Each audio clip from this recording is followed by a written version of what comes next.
E aí, nono ano, tudo certo com vocês? Hoje nós daremos início à nossa quinta videoaula, ok? E conforme o combinado, continuaremos ainda falando a respeito dos conflitos e resistências no período da República das Oligarquias. Então, peguem suas apostilas na página 14 e vamos nessa. Começaremos então falando um pouco sobre a revolta da vacina. O que foi essa revolta? Gente, foi um conflito aí que ocorreu entre 10 e 16 de novembro de 1904 na cidade do Rio de Janeiro, ok? Então, qual era o objetivo, qual era o pretexto? Foi uma lei que determinava a obrigatoriedade da vacinação contra a varíola, ou seja, a população não tinha escolha, elas eram obrigadas, as pessoas, né, a se vacinarem contra a varíola. Mas também essa causa está associada a outros elementos, como, por exemplo, a questão das reformas urbanas que estavam sendo realizadas aí pelo prefeito Pereira Passos, no Rio, e as campanhas de saneamento que foram lideradas aí pelo médico Oswaldo Cruz. Com relação às mudanças arquitetônicas, ou seja, as mudanças ocorridas na cidade durante o mandato do prefeito Pereira Passos, o que ele estava promovendo? O alargamento de ruas e a destruição dos cortiços, ok? Vamos entender um pouco o que eram esses cortiços, onde moravam aí milhares de pessoas, de famílias que ficaram desabrigadas. Gente, olhem essa imagem. Temos duas fotos representando o cortiço, tá? Essa primeira, o cortiço é um pouco menor. Na segunda imagem, o cortiço já é maior, ele tem mais andares. Mas o que são os cortiços? Galera, eram habitações coletivas, ok? Onde em cada cômodo morava uma família, e as famílias moravam de aluguel. E o aluguel, gente, não era nada baixo, era um aluguel altíssimo, tá? As pessoas trabalhavam em fábricas aqui dos arredores, né, no caso, do Rio, e moravam nesses cortiços, ok? Pagavam aluguel. Cada cômodo, então, como eu falei anteriormente, morava uma família e espaços como, por exemplo, área de lazer, como, por exemplo, temos aqui o varal, o tanque e tal, eram de uso comum de todo mundo. Então, a lavanderia, a cozinha e o banheiro, todos do cortiço utilizavam. Não tinha, por exemplo, um banheiro para cada um, uma cozinha para cada um. Todo mundo utilizava esse mesmo espaço, ok? E o prefeito Pereira Passos fez com que esses cortiços fossem destruídos, tá? E as pessoas, elas não tinham para onde ir depois que esses cortiços foram destruídos. Elas não tinham uma perspectiva, elas não sabiam para onde elas iam, porque elas não podiam pagar um aluguel mais caro do que elas já pagavam. Então, e percebam também que esses cortiços, a maioria deles eram construídos de madeira, tá? Então, quando eles foram destruídos, tá? Demolidos, sobraram aí algumas partes, né, da construção, tábuas, enfim. E muitas pessoas acabavam vendo o que dava para pegar, para aproveitar, né, por exemplo, de tábuas que tinham ficado inteiras, intactas ainda e tudo mais, entre outros objetos, e subiram, pessoal, para os morros do Rio de Janeiro, que eram locais que ainda não existiam habitações. Então, sem nenhuma perspectiva, de saber, né, no caso, para onde ir, eles vão para os morros, né, que até então não tinham moradores, e começaram a montar suas casinhas lá. Então, aí tem início as primeiras favelas no Rio de Janeiro. Ó, na próxima imagem, eu trouxe, né, para justamente mostrar para vocês como a favela, ela está organizada, no caso. Então, as pessoas levaram seus pertences, né, para os morros e começaram a construir aí suas casinhas, ok? Logo após a demolição dos cortiços.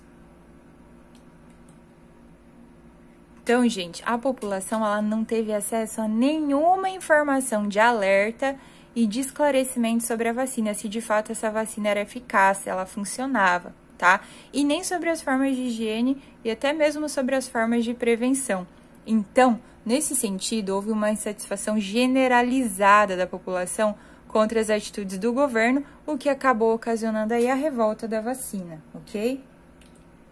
Aqui temos outra imagem a respeito da revolta da vacina. O conflito aqui, ó, esse desenho, ele quer dizer o seguinte: as pessoas se revoltaram também porque os agentes da saúde começaram a invadir as casas das pessoas para dar essa injeção sem o consentimento das pessoas. Então, elas se revoltaram. Percebam que tem gente atirando objetos das janelas, porque justamente as pessoas entravam nas casas para aplicar a injeção, tá? E aí a população revoltada, nessa imagem do lado, eles saíram na rua para se manifestar, derrubaram um bondinho ali, acabou sendo derrubado, mas tudo por conta, né, dessa questão de entrar na casa, fazer com que a pessoa tome a injeção, sem saber se de fato essa injeção funcionaria, ok? Então essa foi a característica da revolta da vacina. Vamos agora para a revolta da chibata. Pessoal, a revolta da chibata ela ficou conhecida por ter sido um conflito realizado pela insatisfação dos marujos brasileiros com os castigos físicos que sofriam na Marinha Brasileira no começo do século XX, ok? O castigo físico em questão, pessoal, era a chibatada praticada pela Marinha contra todos os marujos que violassem as regras da corporação. Ainda sobre a revolta da chibata, é importante lembrar que ela não foi fruto apenas da insatisfação dos marujos contra os castigos físicos. Os marujos, em geral, pessoal, eles eram originários de famílias pobres que sofriam aí com a desigualdade social existente durante a Primeira República. Então, a revolta da chibata ela é considerada pelos historiadores também como uma revolta contra a desigualdade social e racial existente tanto na Marinha como na sociedade como um todo, ok? Aqui nós temos uma imagem representando aí os marujos brasileiros, tá? E agora vamos para a última revolta, que é a revolta do cangaço. Pessoal, o cangaço, ele foi um movimento político e social ocorrido aí na região do Nordeste, em que os membros do grupo, as pessoas que faziam parte, elas vagavam aí pelas cidades em busca de justiça e vingança, pela falta, no caso, de emprego, né? Muitas estavam desempregadas, e pela falta de alimento e também da condição de cidadania, tá?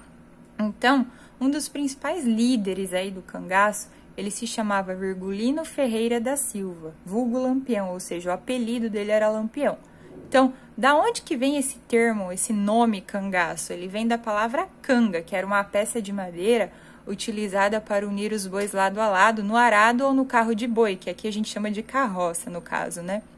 Então, o que os cangaceiros faziam? Eles saíam aterrorizando aí as cidades, eles realizavam roubos, eles extorquiam dinheiro, né, da população, mais especificamente aí dos mais ricos, sequestravam figuras importantes como grandes fazendeiros e alguns políticos, além de saquear a fazenda dessas pessoas que eu acabei de falar, ok? Então, perseguido, Lampião acabou sendo assassinado em 1938, na divisa entre os estados da Bahia e do Sergipe. Então, com a morte dele, o cangaço perde a força, né? No entanto, o cangaço entra para a história como um movimento de revolta aí contra o descaso dos órgãos públicos em relação ao sertão nordestino, que passava por alguns problemas na época, como, por exemplo, a falta de emprego, a seca, a fome, enfim. Aqui nós temos duas imagens. A primeira aqui é o Lampião, juntamente com a esposa, com a mulher dele, que se chamava Maria Bonita, ok? E aqui nós temos um grupo maior de cangaceiros da época que andavam juntamente com Lampião, que era um dos líderes aí, ok, pessoal? Então essa foi a videoaula de hoje. Na próxima semana eu espero vocês com outro assunto. Até mais!